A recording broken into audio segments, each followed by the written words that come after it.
Welcome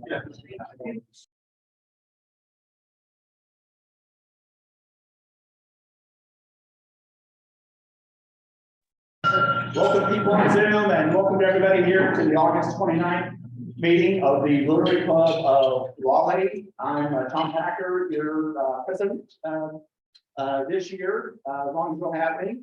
And it's nice to see some new faces who haven't been here a while in person.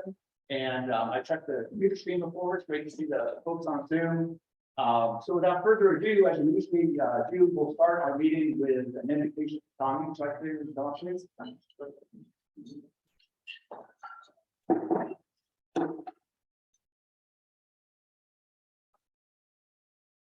Thank you, Tom. Thank you to everybody for being here this morning. We value your excellent to our invitation. God, thank you for our time together, for this brotherhood of Rotary, for the sisterhood of Rotary, for those of us that are here together. And we ask that you would change all of our hearts and minds and use this time to focus us on the good that we can do in the world, that we would leave here, that our spirits would be brightened, that our minds would be focused, that we would spend time concerning ourselves with the less fortunate, concerning ourselves with the hospitality that we're called to through Rotary, to care for people who are sick, injured, and in less fortunate portions of our world. We ask that while we're here together today, that you would press that on our hearts, that you prepare us for the day ahead, and that we would all get a good social time here together and enjoy today's excellent presentation. Amen.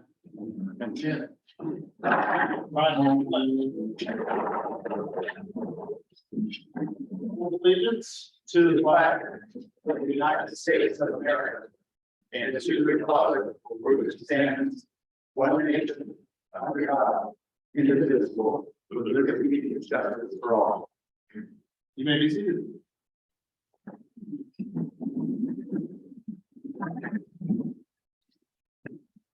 Thank you, Tommy.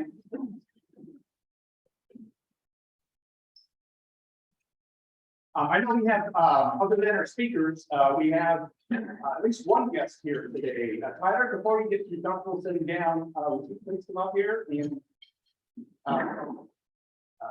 introduce yourself to everybody. We met Tyler at our social last Thursday, third social that we had. Introduce yourself and Awesome. Well, hi, my name is Tyler. Tyler, I'm originally from New Bern, North Carolina. But just by happenstance, I spent the last week cold calling for work, and we got a great conversation for probably about an hour. And anyways, we up with him and David, and I ended up learning about Rotary through those guys. And so that's another thing I did last Thursday, I believe it was. So we're just excited about coming out today and learning more about what the organization does and what it's all about. So I do work for legal offices full time, so as far as what I do by day, that's kind of my gig and some of the office technology still there. But my wife and I are both in New Bern, went to community college there, we graduated from Chapelville, and finished up about a year and a half ago over there. And, she worked for a girl in the law, who's not called out of her. So that's what about us. great. Thanks, Tyler.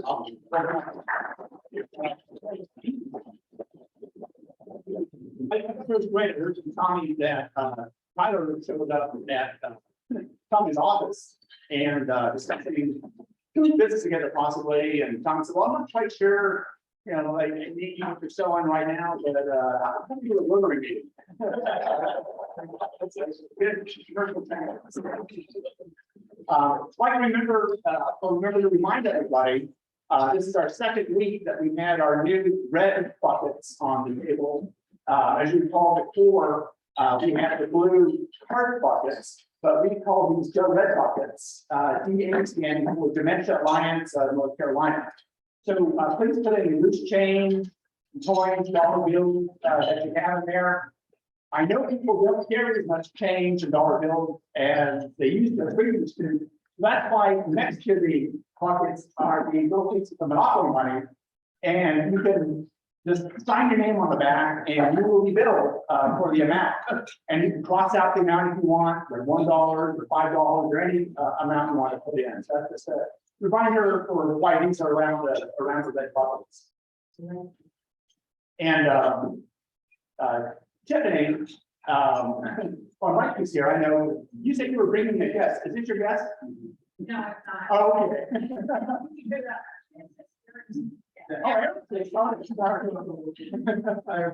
my little brother to the announcement, he's visited from the United Kingdom, he's in the Air Force, and I wanted to bring him out to feel about the great people, so. Right.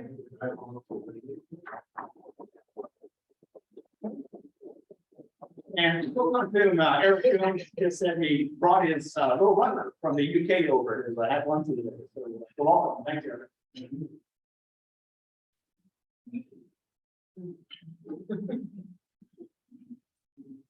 This is a reminder of our upcoming meetings. We're not meeting next Monday because of Labor Day. But we have some interesting speakers to round out the month in September. So please keep that in mind. And now we have a special feature during our business meeting. We have Patty Rooney and Randy Frazier here with us today, and Reagan Weaver, who I believe is on Zoom. And just a brief comment before they come up, or Reagan speaks up, is I heard this year that our district has a good 7710 Rotary District has a peace fellow committee. And unbeknownst to me, and probably a lot of us, Randy and Reagan, for the past 10 years, 5 years each, have been leaders of that committee. They'll tell you what it is and what it means and what they do.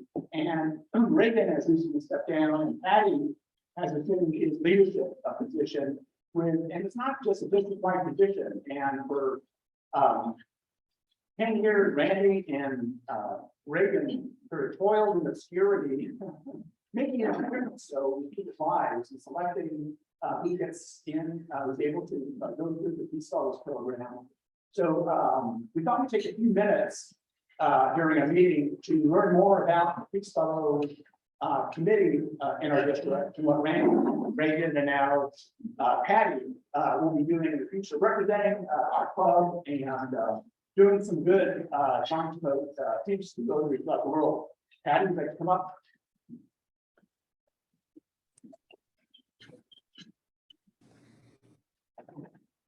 Thank you, so as Tom said, we're going to just take a few minutes to talk about Rotary International Peace Program.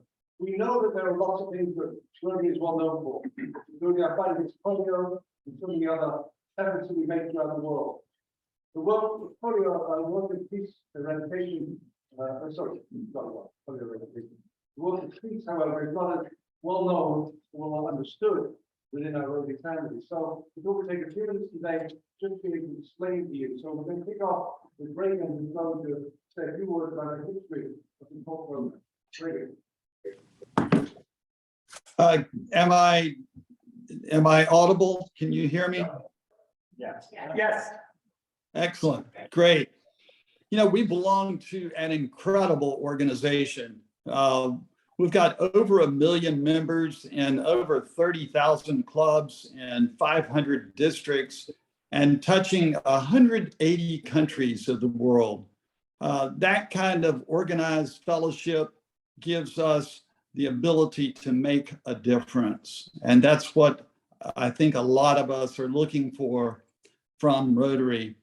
I'm giving just a short synopsis of the international emphasis of Rotary and where it came from. Paul Harris, if you remember, is the founder of Rotary back in 1905. Our club was founded, 9 years after that in 1914. But the first decade or a couple decades of Rotary did experience considerable growth, but they were also, the members were struck by the horrors of World War I. And in the first international conference that was held outside the United States in Edinburgh in 1921, the Rotarians met and assembled in the agreement that they wanted to do something to encourage peace. And so they adopted the fourth object of Rotary, which is to advance international understanding, goodwill, and peace through a world fellowship. That fellowship being through the Fellowship of Rotarians and others. The involvement of Rotary over the next couple decades after that conference was more regional. There wasn't a global effort until World War II began, and the horrors of World War I were remembered painfully, and the horrors of World War II as well were experienced. And so of the 800 delegates that came together in San Francisco in the 40s to form the United Nations Charter, 49 of them were Rotarians of the 800. So Rotary had a significant impact on that formation of the UN. In 1947, Paul Harris died, and he made it clear before he died that he did not want monuments to his memory, but he did want to see the organization do more with international understanding. And the foundation raised a large sum of money, which created the endowment for the Ambassadorial Scholars Program. And that existed until 2013 and funded the efforts to have ambassador students go across the world to study at the expense of the foundation for, I think, a total of 41,000 students participated in that program. In the 90s, Rotary decided to do more with peace education, and they funded with a $2 million grant the efforts to study what could be done further. And with that grant and study, the formation of the peace centers came into being, and I'll let Patty take it from there. Thank you very much. When we talk about peace, we're not talking about a cessation of hostility. We know that there, according to the United Nations, about 40 major conflicts taking place in the world today. That clearly is a prominent issue in our work for peace. But we're also talking about the issues that involve around inequities, food supply, in gender rights, and all those other issues that exist throughout the world. Our folks who in the peace centers continue to work on. So it's not just the station of direct violence, although we know that that takes place, but hopefully in other areas too. We're going to have a slide. Yeah. As Randy mentioned, we have a number of peace centers throughout the world. We're very lucky, of course, to have one within bounds of our own district, here in District 7710. The one that is a relationship between Duke and UNC. I don't know anything about the issues between Duke and UNC, being a foreigner and an alien. But the fact that we're told them we can work together is a sign of hope for peace. You can see we've got the other sites that are others listed here. In England, Southern Bradford, Uppsala in Sweden, and so on. And the University of Queensland in Australia, where I guess today as well. So you see that we have incentives throughout the world. There are two types of programs people enter into. One is the program for a master's program.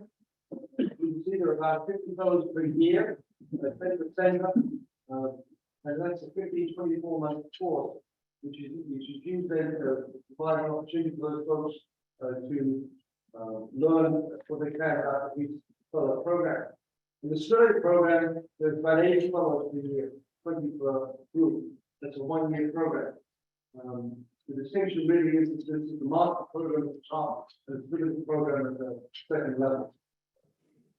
So that means we're graduating about 130 people a year into the peace program. Since the program started, we've had about 1,500 graduates out of the peace program. It's supported by the Rotary International, and they're now in about 150 countries. They're working for a variety of programs, including NGOs, some of them government work itself, and some of them for nonprofits.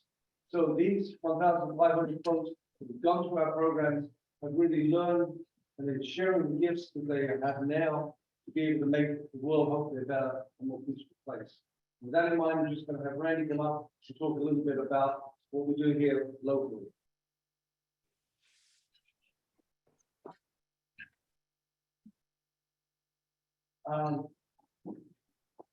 First of all, District 7710 has a subcommittee, and the purpose of that subcommittee is to review and interview peace fellow applicants. Applicants can come from local, they can come from international and overseas as well. So the subcommittee reviews the applicants, then finalize and forward the acceptable applicants to the 7710 District Board of Directors for consideration of endorsement. And then if the board endorses it, it's forwarded to the Rotary International, where it's then reviewed at the Rotary International level. As was mentioned, there's two classes, the certificate class and the master class. There are 1,400 or so applications every year, so it's really a large number of applications that wind up at the international level for consideration. At the master's level, there are 50 fellows per year, 10 per center. And certificates, 80 fellows per year, 20%. Well, what does it mean by hosting? I had the honor of being a host for 3 individuals that were Rotary Peace Scholars that came here to this area. By being a host counselor, Rotary members share culture and build friendships with Peace Fellows, which is a wonderful opportunity that we only need to achieve through Rotary. My story as a host, there were 3 students that my wife and I hosted over a period of time. One came from Scotland, Scott was awfully excited about it. But it turns out that he was actually born in England, but he was living in Glasgow, Scotland. And he came over here to study experience and really an individual. Upon his graduation with his master's degree, he wound up ultimately being the leader of the International Storytelling Center at the Gainesville, Tennessee. The second applicant that we hosted was a lady that came from China. And that was a wonderful experience. And our last applicant was from Argentina. And he came over with his wife, so we had an opportunity to get to know him and his wife. As was mentioned, there's only one center in the United States. That's not Duke in the UNC. And every spring, there is a program that's hosted over in Chapel Hill, where the graduating students present. Which, if you've never been to that, you should go. It's really an incredible experience. But more formally, what is hosting me? Each Rotary Peace Center has a host area that includes the Rotary District, where the center is located, and a number of surrounding districts. The host districts have a special challenge and opportunity in hosting a new class of Rotary Fellows every year. Because Rotarian hosting is crucial to the Peace Fellow success, a Rotary counselor is assigned to each fellow in the host area. It doesn't mean that they're coming to live with each, but they are coming into the country. You can pick them up at the airport, you can have them get settled, take them to the bank to get a bank account set up. If they would have difficulty doing that on their own, if you weren't there with their host. Each Rotary Peace Center also has a Rotarian host area coordinator appointed by the foundation. There's typically a past district governor or a regional Rotary Foundation coordinator. The host area coordinator serves as the primary contact between the host area Rotarians and the Rotary Peace Center directly. The coordinator works to promote Rotary Peace Center activities, coordinate training and informational events, and facilitate host area club and district participation in these activities and events. The orientation sessions and the active participation of host counselors and other area Rotarians. Rotary hopes to forge personal and lasting relationships between Rotary Peace Fellows and Rotarians. Each district also appoints an official host Rotary Club to enhance the entire club's personal connection to each fellow and the fellow's relationship with many Rotarians in the community. If my wife and I had not been hosts, we would not have the wonderful experience that we did with the individual coming from Thailand, Scotland, and Argentina. So hosts are needed, and there is a process for becoming a host, and we have some hosts down here, the history of hosts in our club. Elsa Silverman is currently serving as a host. So those are my So how to give you a few insights into his program in Rotary International. Don't go yet. Okay, that's in Rotary International research that we've had.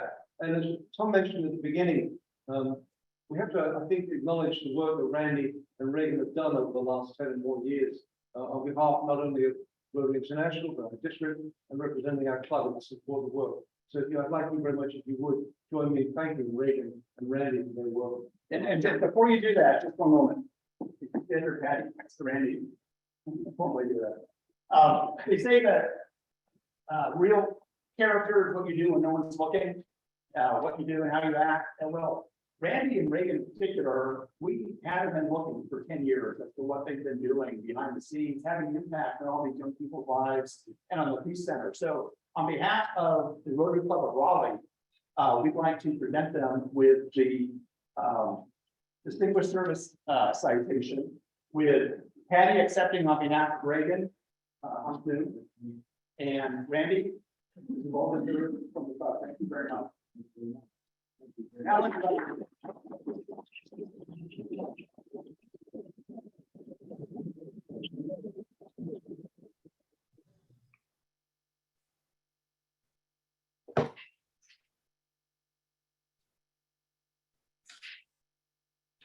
that was great. Let's move right in to something neighbor for this week. Very good, very good. Nosy neighbor this week. Love the graphic. This week's nosy neighbor is Valerie Evans. Valerie Braun. Interesting that Tom would just touch on that piece, the characters when nobody's looking, right? If you know Valerie or you don't know Valerie, one of the things that probably stands out is her tens or dozens or hundreds of hours of selfless service to the club behind the scenes. Our club is lucky to have a lot of people that are willing to serve that way. This is certainly one of them. In my time in the club, if you can serve a lot longer than I was here, I catch a little snippet of Valerie here and there. That's about it. So hopefully today we give you a few snippets that you haven't had yet, so you learn a little bit more. Okay. All right. Valerie selected these questions. So if we're not good, it's on her. Valerie, tell us about what is the one thing in life that makes you feel most proud? But speaking more than just one, I'm still answering the question. I'm very proud of some major accomplishments that I've made. I've been made after 50. So I ran my first full marathons after 50. I got my first and second degree black belts after 50. And next on the docket is that doctoral degree that hoping to be finished this year, but if not, it'll be finished before I'm 60. Well, I didn't know you were 50, so that's one thing. And usually before we start, I missed this part, but usually before we start, Valerie, we also tell them what kind of work you do, where you do it, just a little bit of vocation about yourself. I teach computer information systems at St. Vincent University. I'm also the director of educational technology there. I moved to Raleigh in 2009. Joined the Rotary Club. It was one of the first thing on my agenda every time I moved was always to join the Rotary Club, because it immediately plugs you into the network of me back here. No other choice. Born in San Diego to Navy mom at Naval Hospital. I grew up outside Chicago, but with most of my life in the South. So I still don't like Brits, but this is great as well. That's good stuff. And Valerie, in all your years of business, what was the most memorable moment, whether it was a good moment or a bad moment? You get it. But let's be real. Okay. And since I'm in education, it's, you know, my most memorable educational moment. It's why I got into education. My degree was in business management. I had a minor in marketing, another minor in economics, and I was one class short of a minor in finance. And couldn't get in. And so my path was never in education. After I graduated, I was talking to a friend about how much I loved my calculus and physics courses and grades. And I'm going to change my major. I had them earlier. And she was like, you do myself. You was freshman algebra in high school. And so I took him on. It was late September, early October. And I started teaching him, he really had to teach himself on the book instead of helping him with his homework. Show him how to use the resources he had to teach himself. And I found out, January comes around, I found out he made the highest grade in his class on their knitting. Good children, but that changed my life. I realized in education, changing lives on a daily basis. There's a lot going on out there, teachers and education, but we touch a lot of lives, different lives, year after year after year. And so that's my. Guys, I'm improve on that. Valerie, Evans, love the passion, love the service, connect with her outside of the meeting, get some coffee, get some lunch. If you need to hear more, you got it. Ladies and gentlemen.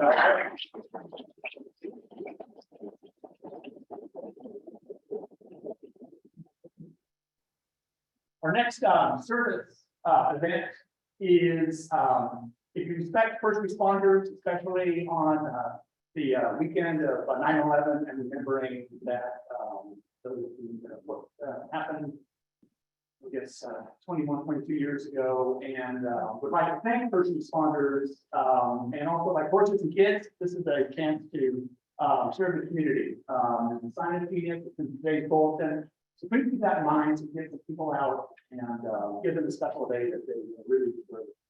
Harrison, do you want to come up for membership now? Sure.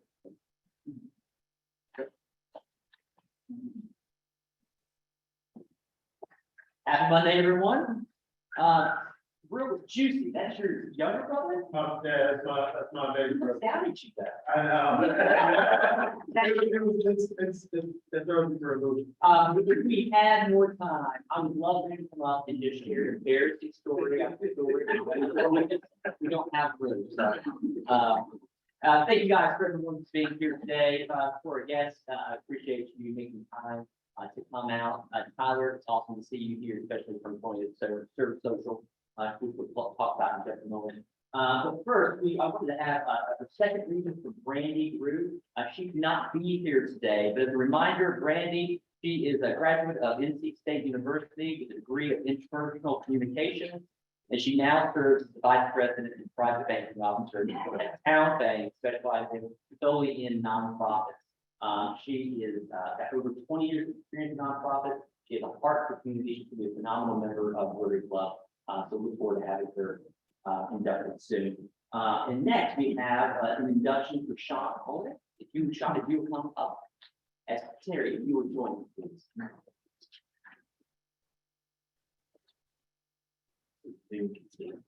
Perfect. Sean, your membership application has been reviewed and approved in accordance with our club's constitution and bylaw. We will now proceed in admitting you in the membership of Rotary Club Raleigh and the fellowship of Rotary again throughout the world. There's a few questions we have to answer. Question one. Sure. Will you join us as we strive to live a life of service above God? I will. Two. Sean, will you join us in our activities for service projects and fundraising activities in support of our community? I will. Three. Will you join us in supporting Rotary's efforts worldwide to focus on the 7 areas: promoting peace, disease prevention, providing clean water and sanitation, maternal and child health, basic education and literacy, economic and community development, and protecting the environment? I will. Thank you. And fellow Rotarians, will you join me in fostering and supporting Sean as he joins us in our pursuit of adding value to our community through service of ourselves? If so, please say, I will. All right, with that, here, you can the honor of pinning Sean with this Rotary badge. John, I will tell you, this is not a pin, it's a magnet, so you're lucky man.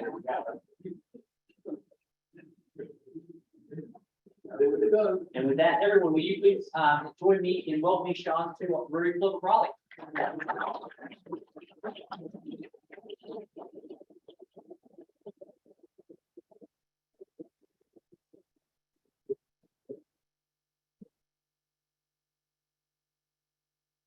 Next, I want to thank everyone who was able to make it out to our service associates for August over at the level 7 rooftop bar. And you can see your comment, took a couple of pictures. It's a beautiful view up there. We had about 11 participants come out, including a visitor who's now here today. And I believe it had a good, a group of people that brought snacks and things like that for our local industry content that Trump will set. So I really appreciate you guys coming out. We'll have more details with the upcoming service social here in September. And like I said, make an opportunity. Take some time to come out to these things. They're great. They do a great service for our community. With that. That's it. Great. Either Carrie or Eric, you want to say a couple of things about our upcoming fundraiser? A couple of people on Zoom have asked if we could use the mic. Someone put the mic back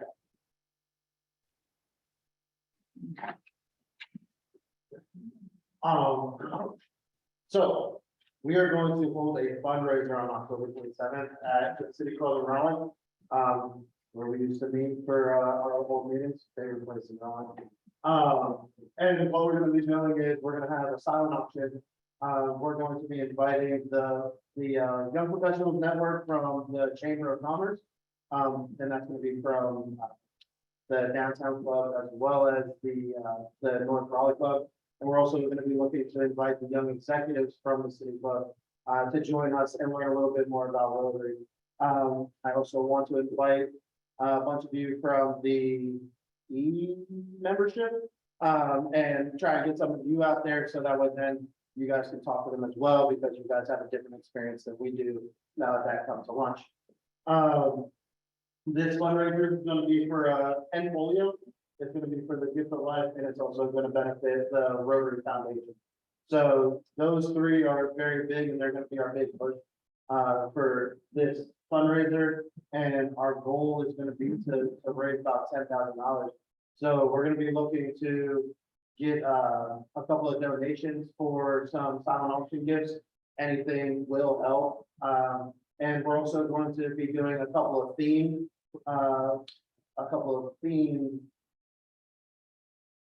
prizes, which are going to be for Halloween, because it is going to be Halloween weekend right after that. So that'll definitely interest some of our YPN and young executives. So please join us. Save the date. It's going to be October 27th from 5:30 to 7:30. So thank you. Thank you, Eric.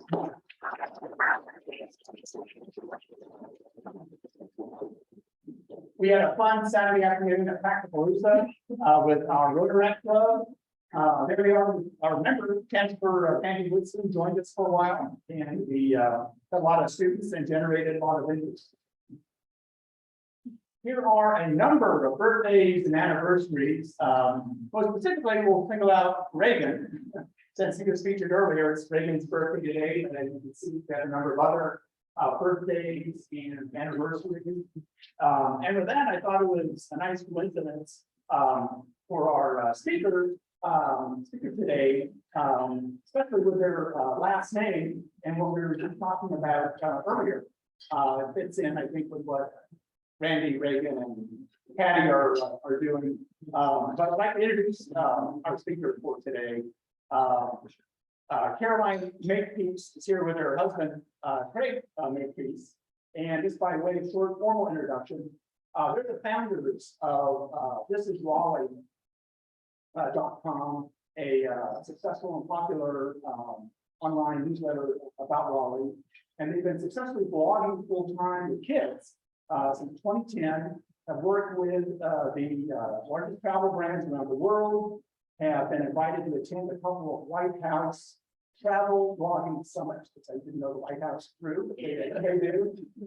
And after 7 years of full-time travel with their kids, instead of returning home to their native Australia, they currently settled in their soul home, as they call it, of Raleigh. And they started This Is Raleigh as a way to help residents and visitors connect to the vibrant lifestyle of our beloved city of Oaks.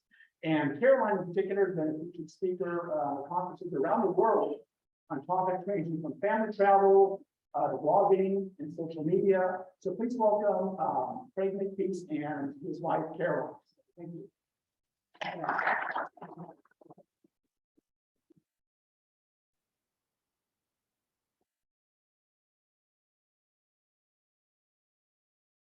Thank you very much for having us, and I'd like to say, as we say in our country, g'day mate. Very happy to be here. Thank you to Tom for inviting us to speak with you all, and thank you all for the work that you do out in the community, not just here in Raleigh, but around the world. So we're excited to share with you our story today, how we came to permanently live in Raleigh and create a thriving local business that serves the community.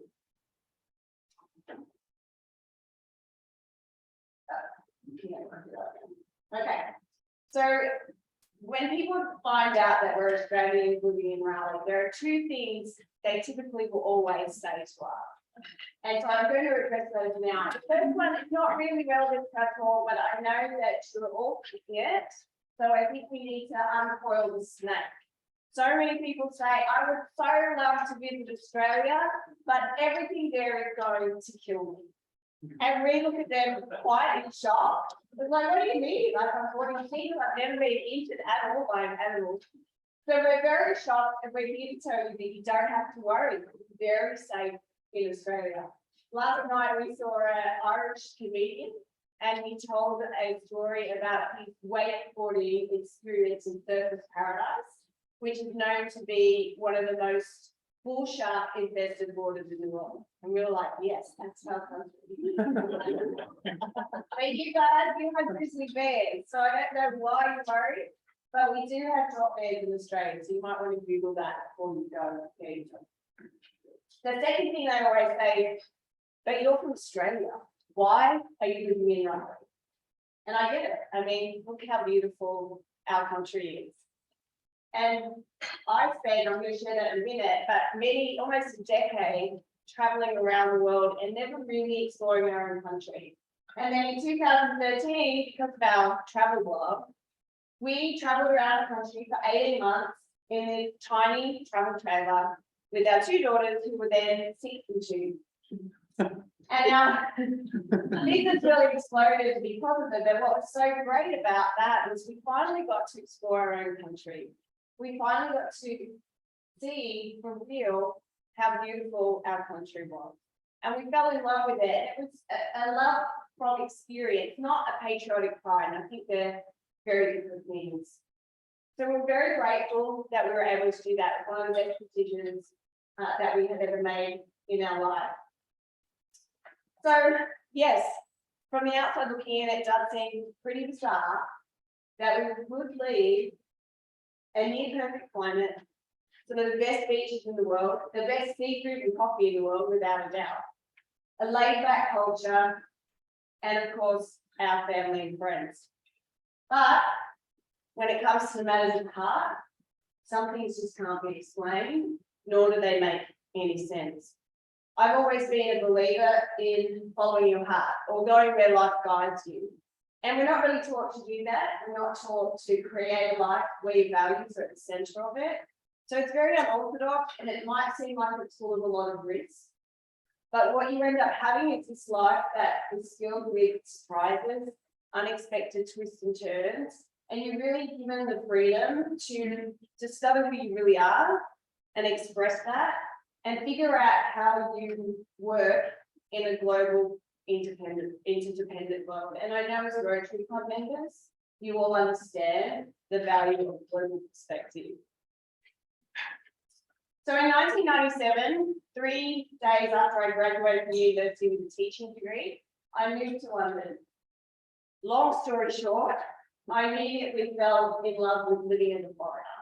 And I knew from that moment on that was all I wanted to do with my life. And I was going to somehow find a way to make travel always at the center of my life.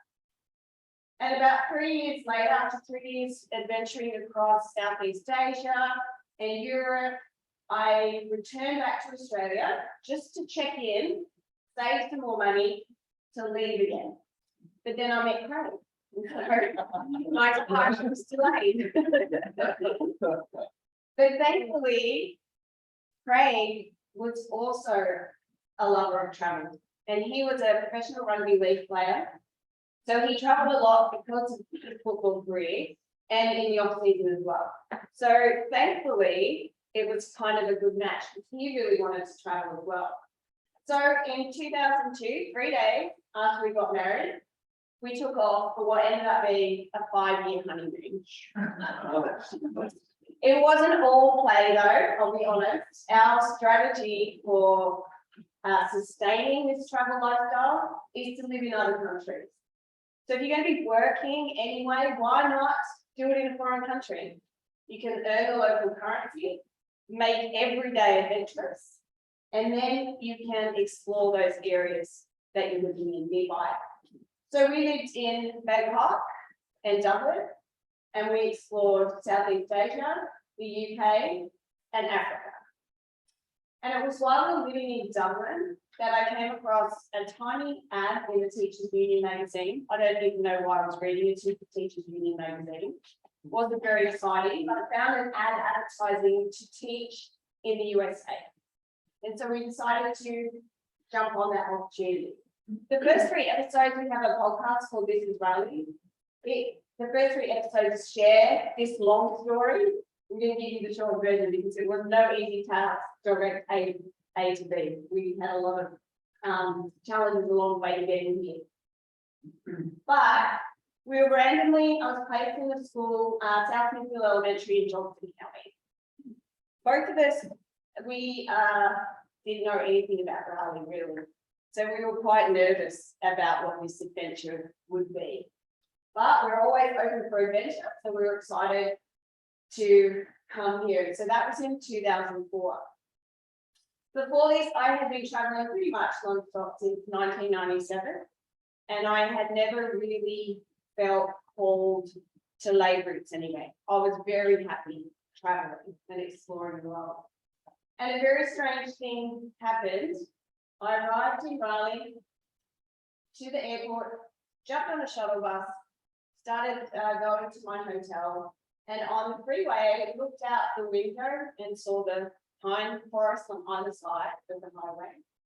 And a very strange but powerful, overwhelming feeling came over me that I am home. And that was a feeling that has only grown stronger every single day since that moment. And that was before I ever even spoken to a Raleigh person or had done anything in Raleigh at all. Strangely, Craig arrived separately to me, and he also had a very similar feeling that he was in his home. Before experiencing that feeling, I never even really realized that there was such a thing as feeling like you belong somewhere. And I didn't really realize there was such a feeling as not feeling like you belong somewhere. I just thought I was a seeker, a traveler, addicted to fun, and I'm still all of those things as well. But I think a lot of my eternal roaming was because I just didn't feel at place anywhere. And I love Australia. I love being Australian, sorry. But when I look back, I can clearly see that somehow I just always felt like I was a visitor in my own country.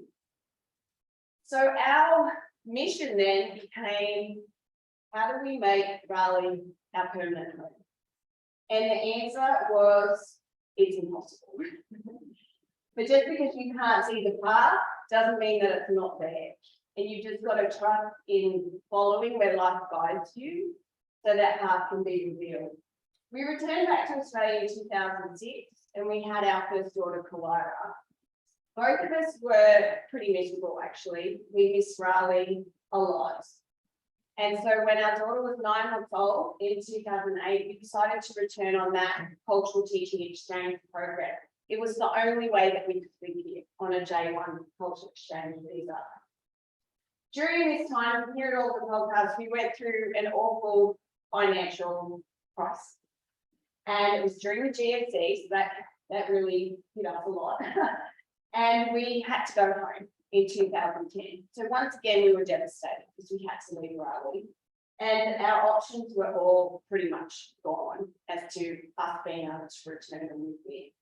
But out of great trauma comes great things, and we decided in 2010 that we wanted to do something of our own. We no longer wanted to rely on work visas and jobs. And so we somehow discovered other people travel blogging. And we're like, they've been writing about our life that we've had for the last 10 years. Surely we can do this. We didn't know a single thing about business, about blogging, about social media, anything. We just had a passion for travel and a desire to help others travel. Because we knew ourselves how powerful travel is in helping you grow as a person and helping you understand the world a little bit better. So we started that. We were living the time with Craig's parents, because as I said, we were broke. We had no jobs. We had a little 2-year-old at the time. And then soon after, our second daughter was born. So we worked really hard for 3 years building that travel blog. And eventually we got to the stage where we could travel full time. And that started our Australia road trip.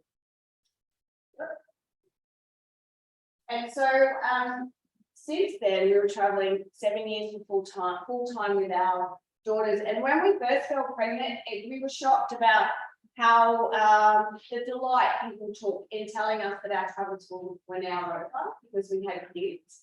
And we were like, okay, thanks for sharing, we'll show you. And so that was our mission, to prove that travel does not have to stop once you have kids. And it doesn't matter how your life changes, as you evolve, travel can also be a part of that. And we're doing that now. We don't travel full time anymore because now we can stay in Raleigh permanently, but we still have travel as a very core focus of our life, and we're still doing our travel blog. So this is our global travel site that we've been doing since 2010. In 2017, we were able to come back to the US on an O1 visa. Thankfully, we discovered that was a path for us. We didn't know about it. We saw another blogger who got the same thing. And you get that for being at the top of your field. So it was an O1 visa for our extraordinary ability in the art of travel blogging. That's a legit title from the US. I should make that one, but I like it a lot. And so we came over in 2017 with the intention to travel the country and share it with the world, which we've been doing since 2017. And we did a 10-month, almost 11-month RV trip across the USA.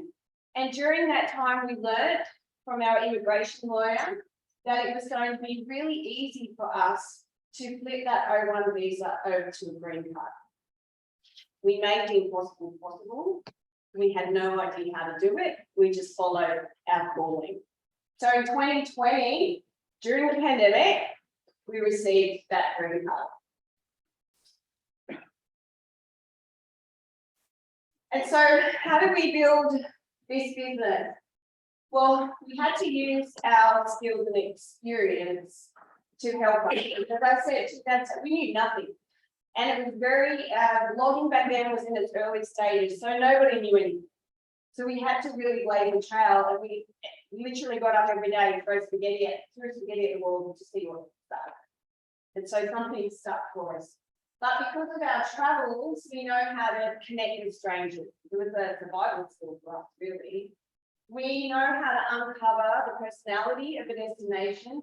We know how to explore off the beaten path. We know how to craft itineraries and have incredible days out when we're exploring. We know how to live joyfully with awe and wonder, and create a life with our values at the center of it, what's most important to us. Because of the blogging experience that we learned along the way, we know how to create content that is authentic, relatable, personal with global reflections, that inspires and informs. We know how to build community. And as Tom mentioned, we've worked with some of the biggest brands in the world. And most importantly, we figured out how to make money. So Craig's going to take on over now, and he's going to share about the next chapter of our lives when the next biggest crisis hit us, the pandemic, and we lost about 90% of our business overnight. And so we were faced with another crisis. But through all trauma, great things are born. Yeah, thanks, Kaz, and g'day, everyone. As Kaz mentioned, we'd never heard of Raleigh before. I just want to share a quick story. We're actually living in our apartment in Dublin, watching this TV show called American Idol in 2003. And when they get down to the last finalists, they go home to their hometown. And of course, Raleigh's very own Clay Aiken happened to be on that show. And by memory, they went back to the PNC and he became coming and stuff. But that was the very first time we'd ever heard of Raleigh. So I don't know what Clay will say. I'd like to have him on that podcast one day and share that story. So thanks,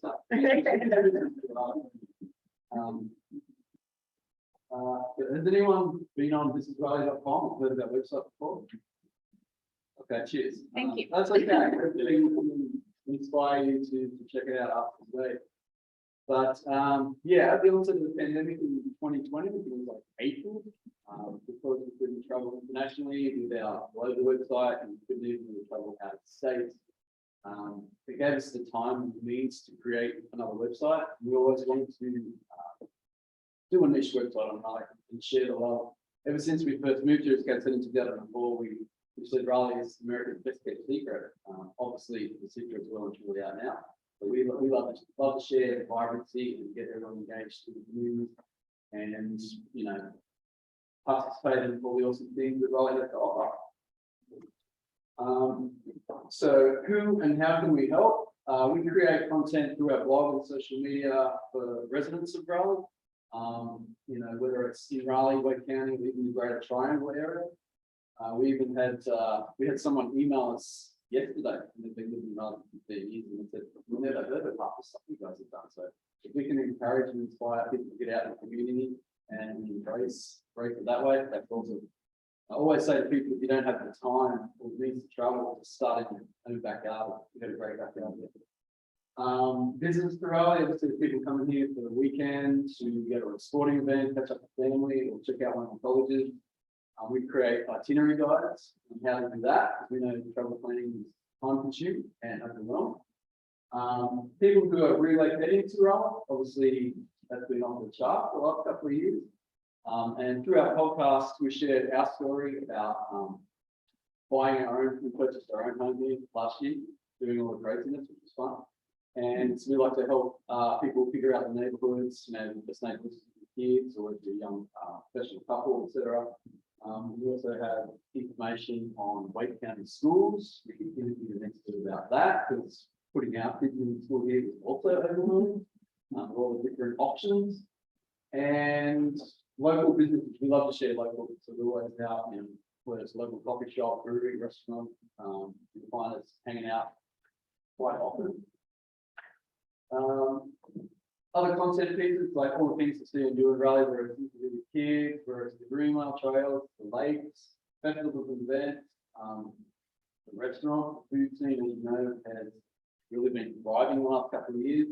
Brewery scene's always been pretty strong.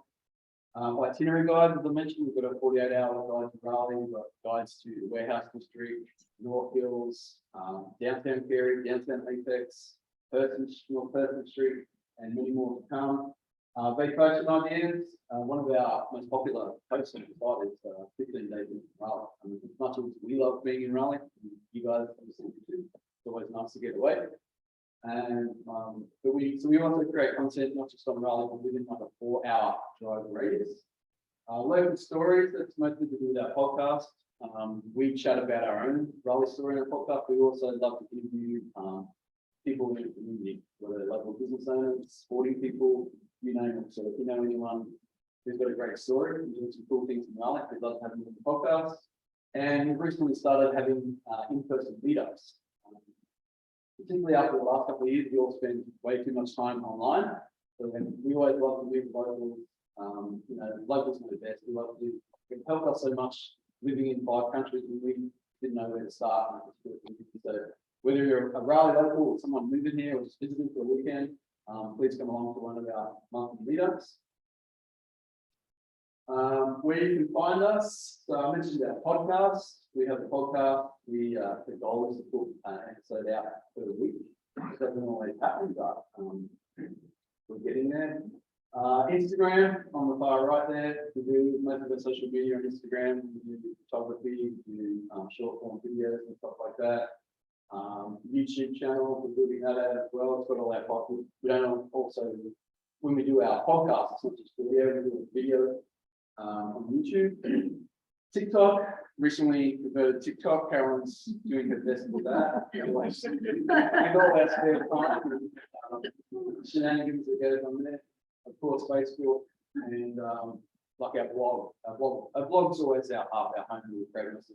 It's evergreen. How we make money? Advertising, we have banner ads and video ads on the site. We promote events through our blog and email. Our podcast, people can advertise on their podcasts. I mentioned email, social media marketing could be mostly through Instagram and hopefully TikTok in the future. We create a lot of Instagram reels, short form video, blog content, of course. We have affiliate partnerships with like booking.com. If someone books through one of our links on our site, we get a small commission, say for tours, at no extra cost to you guys being consumers. Print media and commercials. Recently, we went to Georgia State Parks and they hired a film crew and they filmed us doing all the activities involved in state parks and then. And Tourism Idaho was out like 2 weeks ago for learning how to ski down the experience. We've never skied before, so that was a lot of fun. And then photography and video. I have a drone license, so I can fly my drone around and so you can purchase A-roll or B-roll video of Raleigh. It's great. I love doing that. It's a different perspective when you're up there. Really highlights the city of Oaks and how much forest and greenery is. Do you want to talk about this right now? Yeah. So recently, I mentioned our podcast, one people moving here. We get so many people who email us, come up with some community and say they're looking to move to Raleigh. We talk them so much, but it's very overwhelming to find a real estate agent, a mortgage broker. So we were referring people all the time, but we think that we couldn't do it legally without one of us having a real estate license. Carolyn jumped on that train recently and added to the probably like 5,000 other listers in Raleigh. But we're building out, so we're not actually buying and selling homes, we're becoming like a referral agent, building a network of trusted realtors in the community, people that we feel that can help people moving in with better, strong. Depending on what type of real estate, moving into kids, it could be rural property outside the Toronto area, apartment, and anything else you want to add to that? No. And we have a form on our website at the top in the notification bar. If you're looking for a realtor or you are a realtor, you will be a part of the team. How you guys can help and connect with us? You can subscribe to our email. Every Friday, everyone sends out a helpful email with updates from us behind the scenes, plus any new published content, and also a monthly events email with all the good stuff going in the triangle. Follow us on social. All our social handles are @thisisRaleigh. And if you find our blog content helpful and useful, please read that, share a comment, share it with friends by email or on social media. And please, if you've got any content ideas, we'd love to hear from you guys. But sometimes we get blocked for creating content ideas. We'd love to, get any questions or topic gaps we can fill in, we're happy to do that. And of course, share us through social media, our podcast. If you love listening to the podcast, subscribe.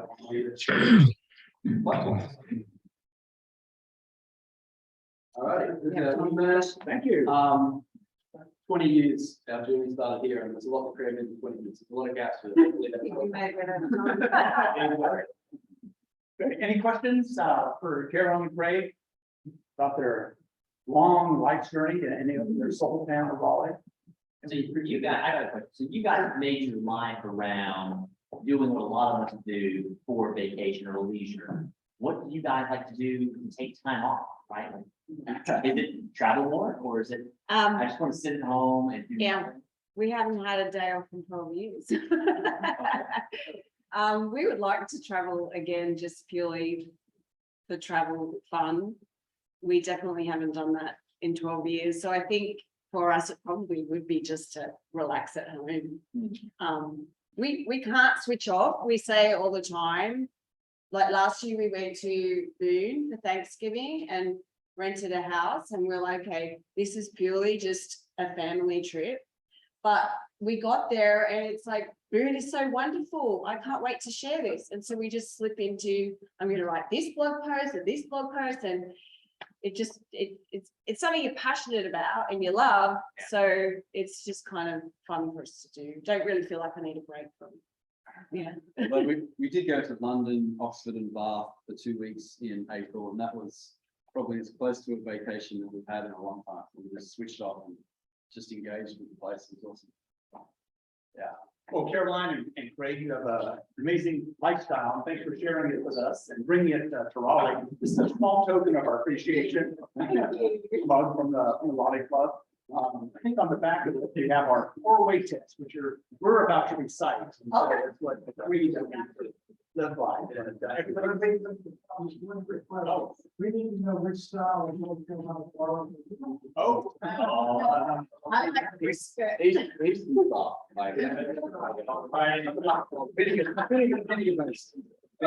Okay, on doing a day like these, the style.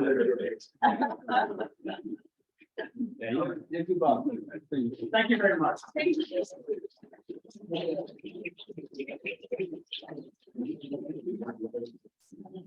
Okay, super. Do we zip over the 4-way test? Get there.